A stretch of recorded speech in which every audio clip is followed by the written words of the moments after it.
Israel, Israel, dan Israel. Tidak pernah henti membicarakan tentang bangsa yang kecil ini. Ada yang bersimpati kepadanya, ada juga yang antipati kepadanya. Lepas dari Anda bersimpati atau antipati kepada Israel, tetapi di Alkitab ini kita menemukan 5 ayat atau 5 alasan mengapa Allah seolah-olah selalu berpihak kepada bangsa Israel atau bangsa Yahudi ini. Apa saja 5 alasan tersebut? Mari kita ikuti terus tayangan ini. Pertama, Israel adalah bangsa yang diberkati oleh Tuhan. Allah berjanji kepada Abraham bahwa kamu akan menjadi bangsa yang besar, dan bangsa itu akan diberkati. Dalam Kejadian 12 ayat 2 dikatakan, aku akan membuat engkau menjadi bangsa yang besar dan memberkati engkau, serta membuat namamu masyhur, dan engkau akan menjadi berkat. Dan ini dipertegas di dalam Kejadian 12 ayat 3 yang mengatakan, aku akan memberkati orang-orang yang memberkati engkau dan mengutuk orang-orang yang mengutuk engkau, dan olehmu semua kaum di bumi akan mendapat berkat. Dan kedua, Israel disebut sebagai biji mata Allah. Biji mata Allah. Di dalam Sakaria 2 ayat 8 berkata, sebab beginilah firman Tuhan semesta alam, yang dalam kemuliaannya telah mengutus aku mengenai bangsa-bangsa yang telah menjarah kamu. Sebab siapa yang menjamah kamu berarti menjamah biji matanya. Siapa yang menjamah Israel, siapa yang mengganggu Israel, sama dengan menjamah biji mata Tuhan. Ya, itulah yang dikatakan Alkitab tentang Israel, bahwa Israel adalah biji mata Tuhan. Artinya dilindungi. Bagian tubuh kita yang sangat penting adalah mata. Siapa yang menjamah mata kita, itu berarti mengganggu seluruh kehidupan kita. Dan ketiga, Israel adalah bangsa pilihan. Mengapa bisa demikian? Ya, memang Tuhan sendiri yang memilih Israel sebagai bangsa pilihan dari segala bangsa yang ada di dunia ini. Di dalam Ulangan 14 ayat 2 dikatakan, sebab engkaulah umat yang kudus bagi Tuhan Allahmu, dan engkau dipilih Tuhan untuk menjadi umat kesayangannya. Dipilih dalam arti bahwa melalui Israel lah Allah menyampaikan firman-Nya. Melalui Israel lah lahir nabi-nabi. Melalui Israel lahir rasul-rasul. Melalui Israel Allah menyatakan kuasa-Nya dan mujizat-Nya. Dan melalui Israel lahir juru selamat dunia, Yesus Kristus, sang penebus dosa manusia. Keempat, Israel disebut anak sulungnya Tuhan. Anak sulungnya Tuhan. Betapa istimewanya bangsa ini. Keluaran 4 ayat 22 berkata, kemudian kamu harus berkata kepada Firaun, inilah firman Tuhan, Israel adalah anakku, anak sulungku. Maka pada masa itu hendaklah katamu kepada Firaun demikian, inilah firman Tuhan, bahwa Israel itulah anakku laki-laki, yaitu anakku yang sulung.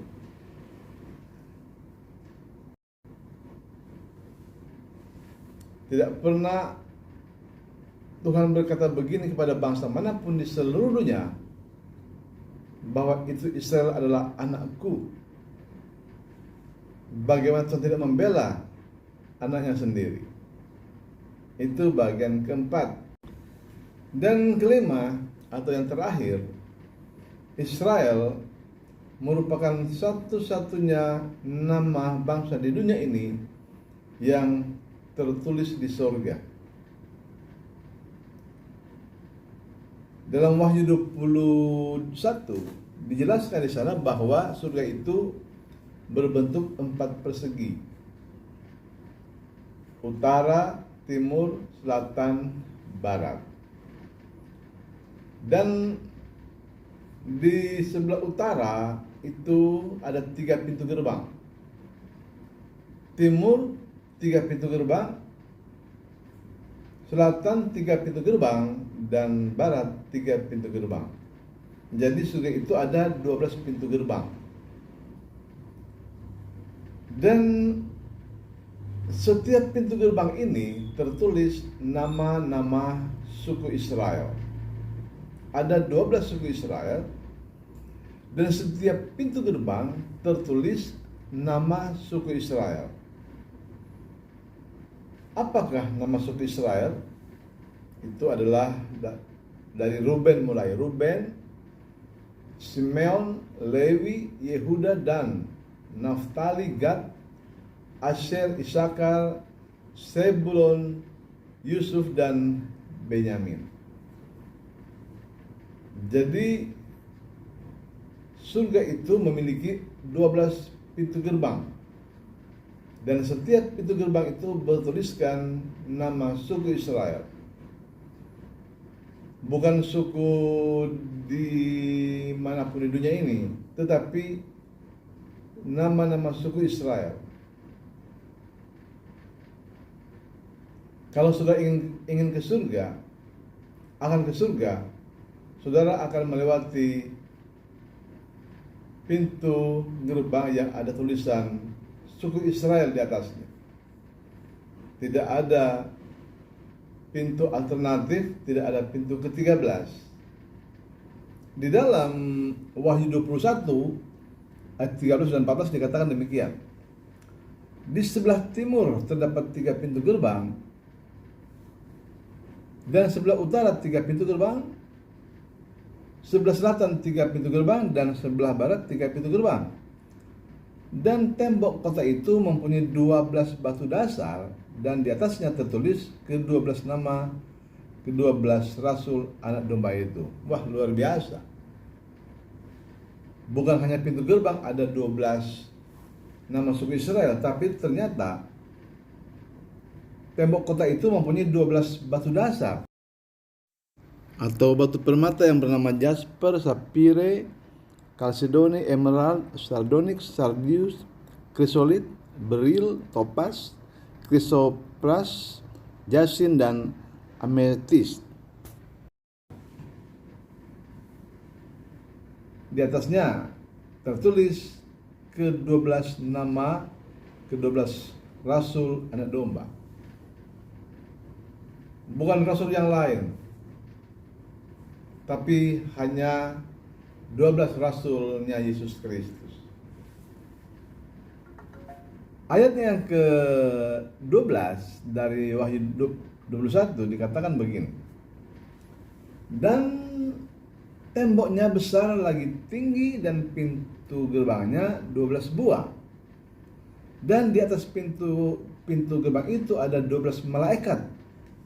Ya. Dan di atasnya tertulis nama ke-12 suku Israel.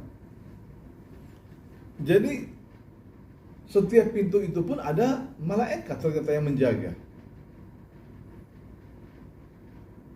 Setiap satu pintu ada satu malaikat. Inilah 5 ayat Alkitab yang ditulis tentang Israel. Pertama, Israel adalah bangsa yang diberkati. Apa yang diberkati oleh Tuhan tak dapat dikutuk oleh manusia, karena kutuk itu tidak akan pernah mempan. Mengutuk Israel sama dengan mengutuk Tuhan yang memberkati Israel. Kedua, Israel adalah biji mata Allah.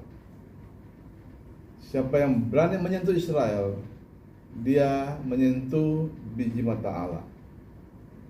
Ketiga, Israel adalah bangsa pilihan Tuhan. Jangan coba-coba menghina apa yang dipilih oleh Tuhan. Kalau ada orang menghina rumah kita, mobil kita, kita akan marah. Karena itu pilihan kita. Baik buruk pilihan kita. Bangsa Israel, baik buruk bangsa pilihan Tuhan. Keempat, Israel adalah anak sulungnya Tuhan. Anak sulung itu pengertiannya adalah anak yang punya hak istimewa untuk mendapat warisan lebih daripada saudara-saudara yang lain. Dan kelima, Israel, nama bangsanya atau nama Israel masih tertulis di surga, bahkan 12 pintu gerbang di surga tertulis nama-nama suku Israel.